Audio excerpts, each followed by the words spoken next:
It's going to want to make you check your medicine cabinet. OTC pain relievers and other medications, when they're used properly, they're safe. But there's a surprising ingredient in them that may be contributing to your anxiety and depression. Could it be that what you're taking right now could have this ingredient? I've got 5 warning signs you need to know about. Plus, the new food fixes that can help you break through your anxiety and depression. So we're going to start off with a short 30-second mini quiz. Y'all up for this? Yeah. All right. Keep track of whether or not you have any of these 5 warning signs, right? Does your heart feel like it's racing? Pitter-patter, pitter-patter, pitter-patter. Do you sometimes have trouble sleeping? It's pretty common, right?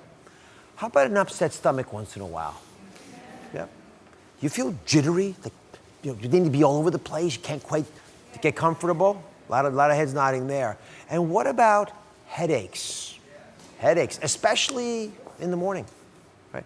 So board-certified family physician, a woman who specializes in mental health, Jennifer Caudle, is here, and she's joining us. Jennifer, how are you? Good to see you. So I think it's time we reveal what ingredient in our over-the-counter medications could be causing all that anxiety, all those symptoms I just mentioned. I think it's time too, absolutely. Well, believe it or not, that substance is caffeine. Believe it or not, caffeine can actually cause any or all of the symptoms that you just mentioned and asked people about. You know, this is a substance that's often overlooked. We don't caffeine that's in coffee beans. Yeah, like this kind of caffeine right here, caffeine right here. It's often overlooked, but it's a psychoactive substance that can cause or exacerbate anxiety. And a lot of people don't realize it's actually found in so many medications that we're familiar with. Up to 80 medications have caffeine in them. So believe it or not, that's what we're talking about, caffeine. And you know why they add caffeine to these medications? It makes them work better. It's amazing, but it's actually a very powerful tool, but it can also hurt you if you don't know what's in there. So how much caffeine are we talking about in these over-the-counter products? So it definitely varies depending on what substance or medication that we're talking about. But let's use an example. There's a popular over-the-counter migraine medication, for example.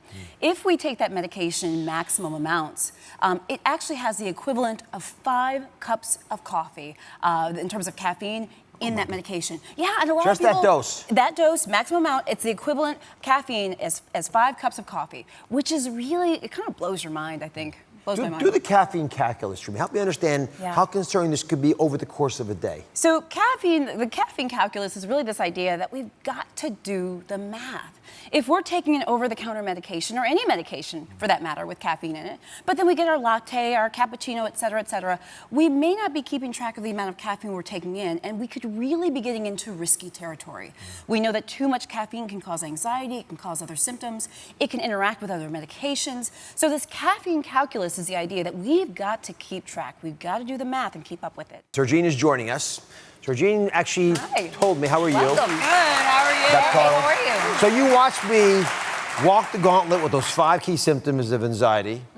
You felt some of those things, I understand. Definitely. All right. Which ones specifically are bothering you? Headaches, jitteriness, racing heart, definitely. And I don't sleep, Steve. I mean, those aren't their eyes. 4 out of 5. Yeah. 4 out of 5. Wow. So we asked Sergine to keep a track of all the things she was eating, all the products she was taking, the things you drank, all that. You did that for us. Yep. All right, you ready to do the math with us?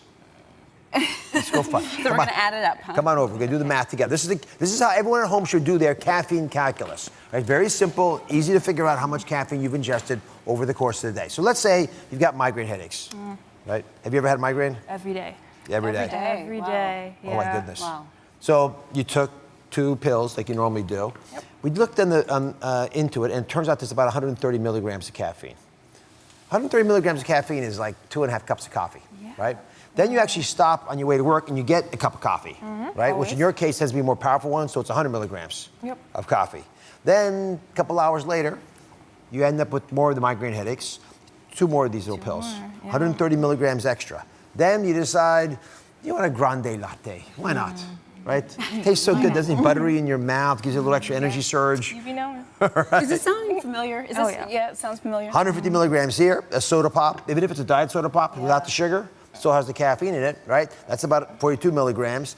And then later in the evening, because you have those migraines quite a bit, which we ought to be talking about, that's another 130 milligrams.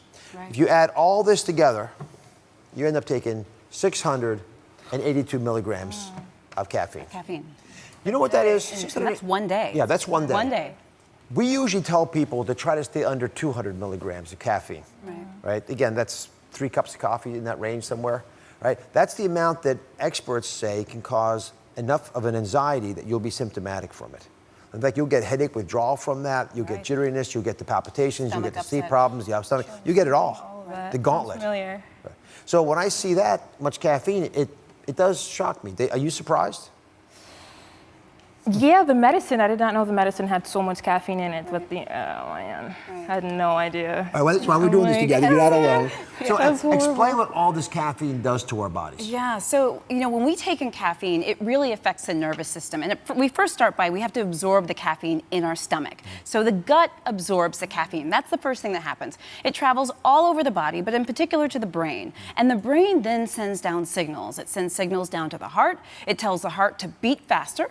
And it also sends signals to the blood vessels, causing them to vasoconstrict or tighten. And it causes increased blood pressure and increased pulse. But there are other symptoms as well, many of them that we talked about, but also things like tremors or feeling muscle twitching and things like that, feeling jittery. I know you mentioned that before. So there's many other symptoms that can be a part of this. So I'm learning on this show all the time. And I found that, looking into your case and understanding this caffeine calculus, that if you get rid of the extra caffeine in your life, the power on you can be the equivalent, many argue, as taking an anti-anxiety pill. Really? Think about that. Taking an anti-anxiety drug prescribed by a physician might have an impact that's no greater than just getting rid of the extra caffeine in your life. I think it's a pretty good trade-off. Yeah, and for some people, it really does make a big difference. So would you consider giving up some of this caffeine? I'll try anything. All right, and the caffeine, the effect on us varies from person to person. 200 milligrams is the average number that I get concerned over, but it might be a lower number for you, maybe a tiny bit higher. But I know that you can do better than 682 milligrams. Right. So how does someone check to know if the medications they're taking, because that's where you're getting a lot of yours, have caffeine? Do they hide it? Well, no, actually. And this is the great thing about it. A lot of the medications that we get either over the counter or even prescription, it's right on the label. You pick up the bottle and you can see it says caffeine right there. But keep in mind, though, that there are some natural substances that have caffeine in them that won't be labeled as caffeine on the label. Things like yerba mate or cola nuts. Those are natural plant substances, for example, that have caffeine in them. And so we might see those words but not understand that they have caffeine in them. What should folks do to try to maintain stable levels of caffeine, especially if they've got pain? What are options that might work equally well? Well, we want to look for other alternatives, and especially for pain, we've got lots of non-medication alternatives for pain, but also medication alternatives that don't have to deal with caffeine. Tylenol and Motrin, for example, are good options for many people. All right, so I have another idea. Come on over here. If you're not going to get rid of your caffeine, and for coffee drinkers that's a big problem, I have a surprising food fix, because food can fix it to a certain extent. There are some foods that allow your body to metabolize the caffeine faster. Remember I said we all deal with caffeine differently? Yeah. It's not just our genes, it's the foods we're eating as well. So if you can include these foods, and these are the classic foods that I think should be getting in your bodies anyway. We want these anyway. The cruciferous stuff and the cabbage stuff. Green right? leafy stuff. Brussels sprouts, broccoli, cauliflower, kale, right? If it's cabbage or if it's cruciferous, that's good for you. And it'll help you metabolize caffeine and other medications faster as well. But since your goal is to get rid of that caffeine bolus you're taking every day, this should be part of your diet. Be sure to subscribe to my channel so you don't miss anything. And remember to check back often to see what's new.